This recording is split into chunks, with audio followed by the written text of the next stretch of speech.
départ réel qui a eu lieu à 12h20 tout à l'heure pour 162 coureurs. Nous avons désormais à l'image le trio qui anime ce Grand Prix de Lillers, sorti dans le deuxième tour. Nous avons les premières images du peloton. Pour avoir rencontré Rudy Barbier ce matin, on a longtemps discuté le tour qui avait terminé deuxième d'un championnat de France.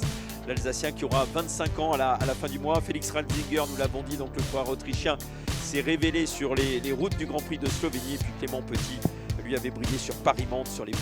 Il reste encore près de 52 km, quasiment 100 km d'échappée désormais.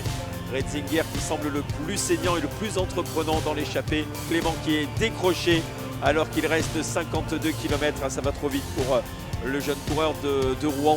Cet écart sensiblement identique, 2,47 exactement. Voilà donc les coureurs qui sont passés sur la ligne. Donc 2,47 de retard avec la présence de Nick Van Vliet. Et puis nous avons toujours la formation Lotto avec Cédric Van Rendonk donc, qui est présent dans les... Voilà Ratzinger donc en compagnie de Quentin Béza, 2 minutes 50 et vous avez vu Clément Petit s'est totalement relevé, a été repris par le peloton. Force désormais, regardez toute l'équipe est montée à l'avant pour visser en tête de course.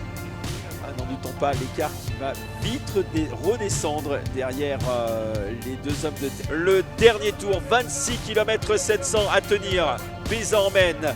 Nous avons de ce sixième tour, l'écart sera à 20 secondes. 20 secondes désormais pour le peloton. Les derniers relais de Quentin Béza, Felix Ratzinger qui vont devoir abdiquer face à la furia de ce Cornet Van Niekerk. Maxime Jarnet qui tente de sortir, il y a eu du renfort derrière. Il me semble que c'est encore une fois la formation britannique qui trouve le passage des coureurs. Regardez la vitesse, ça va très très vite avant de prendre l'antenne. Est-ce que Zeb Tiffin a remis ça? Ils sont 2, 3, 5, 6 coureurs derrière le duo. Donc maximum dans ce dernier kilomètre et sans doute les échappés qui vont résister au retour des sprinters dans les derniers kilomètres. Peloton qui sera abattu. Et je pense que c'est Andreas Nielsen, Andreas Rockbro Nielsen qui a dû s'imposer. Nous allons attendre bien entendu la confirmation, mais la dizaine de coureurs a résisté au retour du peloton. Nous avons le top 10 officieux ou officiel, je pense que ça va être officiel, avec Yel Artel qui prend la 4e place pour la Lotto Destiny, Zacharias Lolland dont nous avons